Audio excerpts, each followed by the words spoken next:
90 seconds. Every night at the same fixed hour. His Valet has counted every single second. Tonight he opens it. Break time, 500 men's, and sells D-Day, the kill chain. Today we enter the operation code named Cicero. Here at the kill chain, we dissect wartime decisions.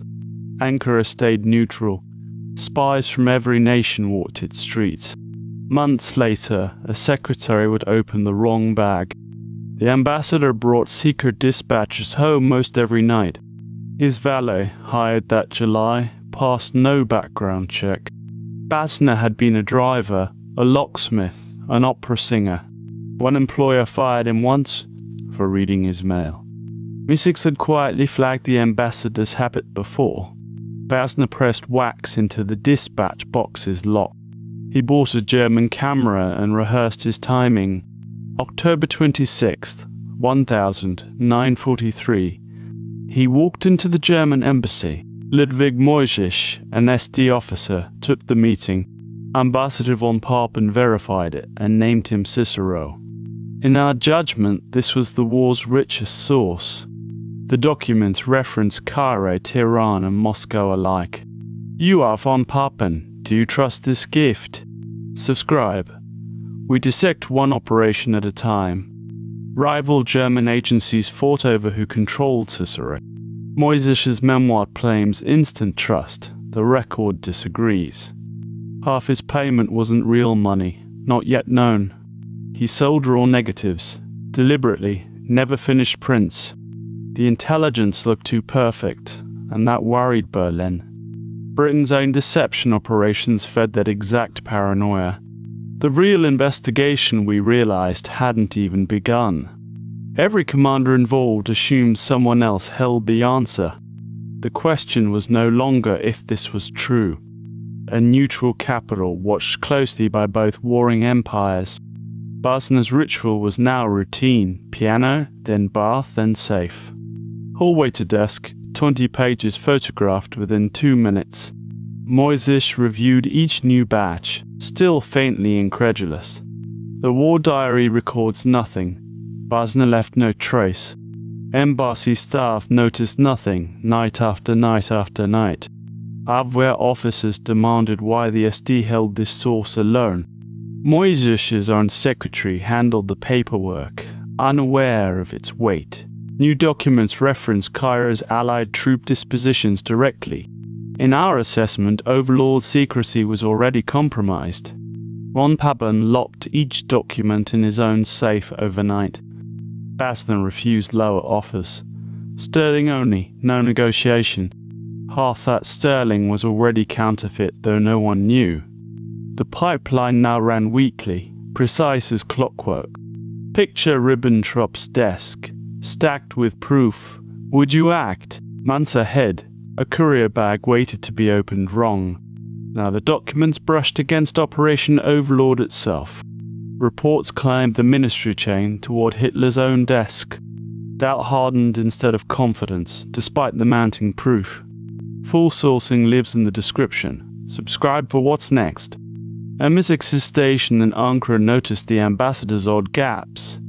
The memoir claims confidence. The signal logs disagree entirely. The ambassador's own aide noticed missing paperwork and said nothing. Suspicion was spreading on both sides of this operation. Bazna sold raw negatives, a deliberate tradecraft decision. To Germanize, that rawness her authentic, almost unquestionable. But authenticity itself would become the deadliest kind of bait. Moyzisch's memoir claims certainty. The documents suggest hesitation instead. Rival officers accused each other of running British deception. Our judgment, genuine intelligence, treated as the deadliest trap. Britain's own deception campaigns fed that exact institutional fear. No surviving record tells us which fear went out. Von Papen finally authenticated the documents and forwarded them. Berlin's answer: caution, delay, demand for further verification. Overlord secrecy clock kept running, regardless of Berlin's doubts. January 1944. Cornelia Kapp joined as Moyzisch's new secretary. She noticed encrypted traffic that didn't match her filing. Her curiosity, not counterintelligence, would end this operation.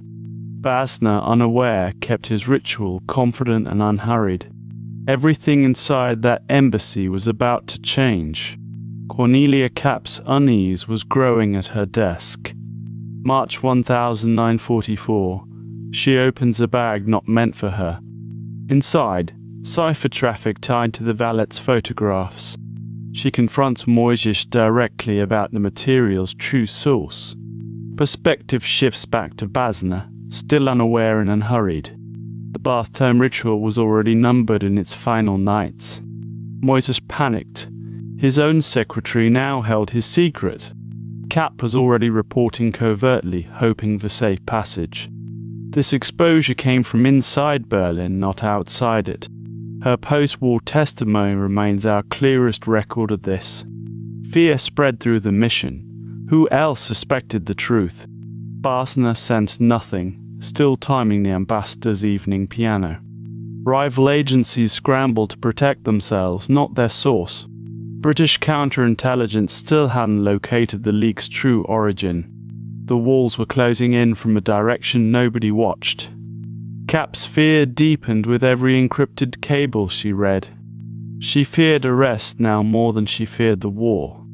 Her choice to flee would reshape an entire operation. Bazna delivered his final batch, unaware the pipeline was dying. Moyzisch stalled, unsure whether to protect Bazna or himself. Overlord-adjacent documents sat ignored in a Berlin drawer.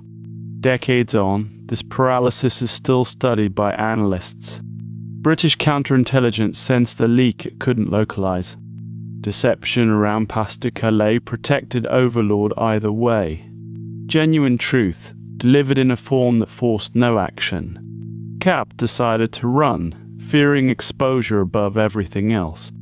Bazna, still unaware, quietly resigned his post without explanation. Two decisions, unrelated in cause, converged toward one collapse. The Valet vanished from the residence in early April. By the time anyone noticed, Cicero was already gone. Kapp fled Turkey, fearing capture, fearing her own embassy. She was interned in a Cairo camp, alone, terrified. She eventually defected, delivering her account to American officers. Moyzisch scrambled to explain the operation's silent collapse. Von Pappen's authenticated intelligence now sat unread, abandoned. 6 months of genuine intelligence changed nothing decisively. Overlord's planning continued undisturbed, buried in bureaucratic caution. This wasn't an intelligence failure, it was a courage failure. Britain's own review later concluded the leak nearly compromised Overlord. The reckoning for this operation was only just beginning. Bazna disappeared completely, his tradecraft never once detected. No arrest, no trial, no confrontation, only a quiet resignation. The war ended with Cicero's true identity still unconfirmed. Post-war, Bazna tried to spend his sterling and failed. Half his fortune was counterfeit, forged inside Sachsenhausen itself. The spy who fooled Berlin was fooled in return. He sued the West German government, lost repeatedly. He worked nights as a Munich watchman, guarding little. He died in 1970 in poverty of kidney disease. The operation's true cost was never measured in secrets. This case reshaped Cold War-era source-vetting doctrine entirely. Moyzisch's 1950 memoir, Operation Cicero, first told his side. Bazna answered in 1962 with his memoir, I Was Cicero. Hollywood adapted it in 1952, Five Fingers, starring James Mason. Mark Simmons' history later separated legend from the archive. The Foreign Office itself called this a mistold story. Memoir, official review and dramatization disagree in places. The myth is more thrilling than the archive's quieter truth. Genuine intelligence still needs institutional courage to matter. Every counterintelligence service still fears the nightmare Berlin faced. Post-war services built formal source validation boards after cases like this.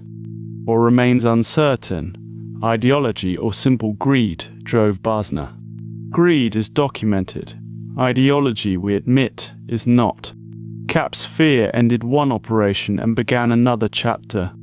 Her courage inside that embassy outweighed any spy's tradecraft. The counterfeit payment remains the war's cruelest irony still. We may never know if Bazna suspected that forgery. What we do know, he died believing his triumph worthless. Full sourcing for this operation sits in the description. The danger was never the theft, it was the doubt. Cicero proved secrets are worthless without the courage to trust. This is the lesson conventional history still gets wrong. One Valet, 6 months and a war left unmoved.